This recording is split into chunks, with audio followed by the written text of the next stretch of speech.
The leader of the Hindus realized, but wait a minute, the Muslims want the same thing that we want. We also want, the Hindus, we want to get rid of the British, and we want to restore Hindu rule over the Hindus. So there's a conversion of interest here. So Gandhi, who later became known as Mahatma Gandhi, Gandhi approached the leadership of the Khilafat movement and he said to them, listen, the same thing you want, the same thing I want. So why don't we join forces? Will you allow me to join the Khilafat movement? And guess what the leadership of the Indian Muslims did? It was revolutionary theory on their part, and we praise them tonight. They admitted, they accepted the offer of Gandhi, and they formed an alliance. And so the Khilafat movement in India now became a Hindu-Muslim alliance for the purpose of getting rid of British rule. And then that would replace, that which would replace British rule would be Islamic rule over Muslims and Hindu rule over Hindus.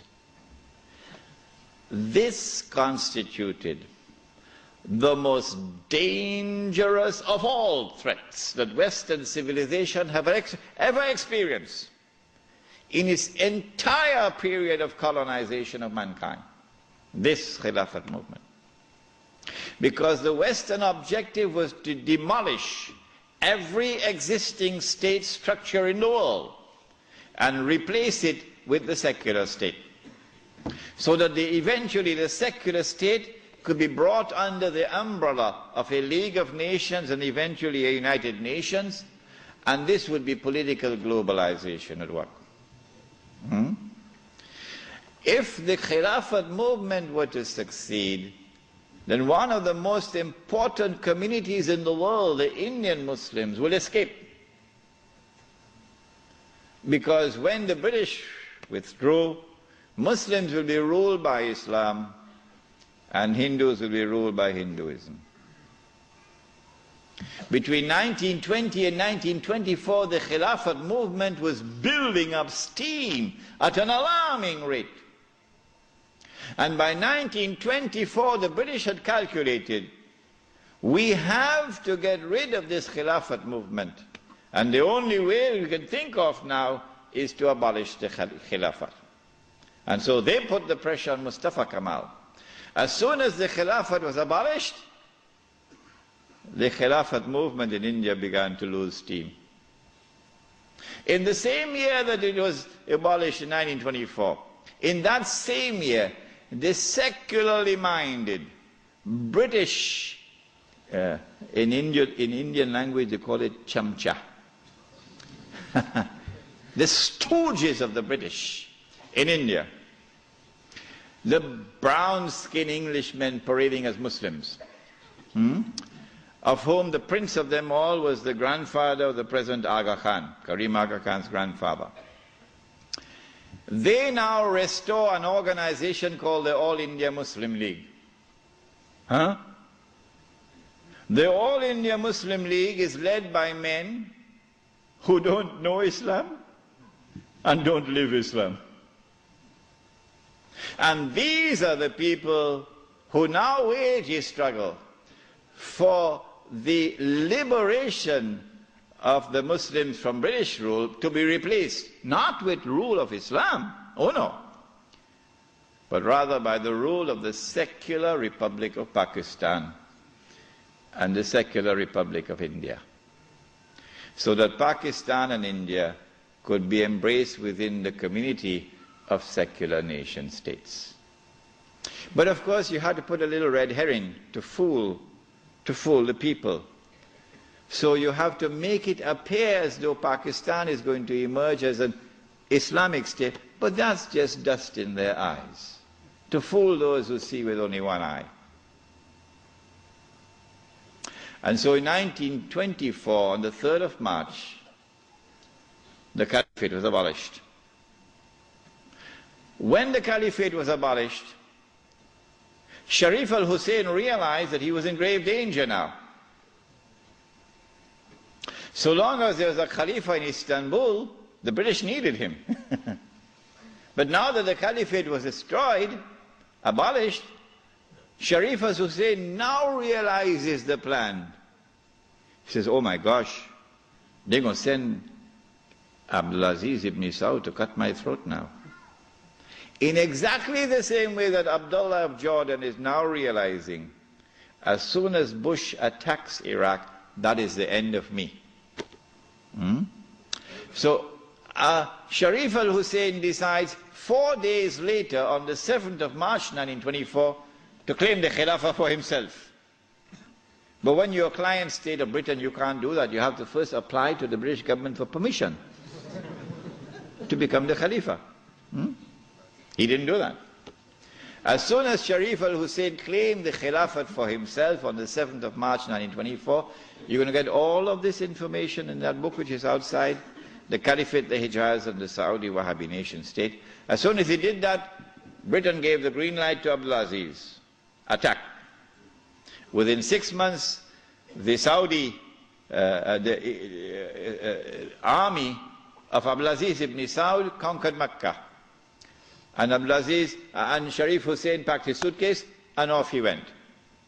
British took him away. This one the Americans will take out of Jordan. And so Abdulaziz ibn Saud is now in control of Mecca and eventually Medina. It's a Saudi Wahhabi alliance. Does he claim the Khilafah for himself now? No. What he does is, as soon as he enters Mecca in 1924, October, Abdulaziz ibn Saud makes a proclamation, and they're going to hate me for revealing this to you, because nobody remembers it now. The proclamation which he makes is that this land belongs to the entire Ummah. This land belongs to the entire Ummah. I wonder how a Pakistani or a Bengali Muslim will feel when he hears that, and he's been rounded up like dogs, stray dogs, and put on trucks because he's overstayed his visa, while white-skinned Americans and British are treated like princes in the Holy Land. How will a Pakistani or Indian or Bangladeshi feel? This land belongs to the entire Ummah. And it is for the Ummah, not for Abdulaziz ibn Saud, for the Ummah to establish the government which will rule over this land. That is his proclamation in 1924. But in cricket it's called playing for time. He did this because in April of 1924, Al-Azhar University had responded to the Turkish abolition of the Khilafa. What did they do? Al-Azhar University declared that this was bid'ah and haram to abolish the Khilafa. And therefore we must respond to it. And the response of Al-Azhar is that we must have a mu'tamar, a conference, which would meet and which would appoint a new Khalifa. As soon as Al-Azhar issued this proclamation, you could see how Britain was trembling. The British government can't digest their food now. They've got to plan some counter strategy to the initiative of Al-Azhar University. The counter strategy is that Egypt is itself not a free country. It may appear free, but Britain really has control over Egypt. So Britain puts pressure on King Fuad, the father of King Farouk. You're too old to hear about, you're too young to know about this. And King Fuad is now putting pressure on Al-Azhar to hold back on this conference. So for 2 years the conference can't take place. 2 years because of British pressure. The conference finally takes place in June, July of 1926. But Britain uses another counter strategy. She gets Abdulaziz ibn Saud in Mecca to also convene a conference of the world of Islam in Mecca at the time of the Hajj, which is May of 1926.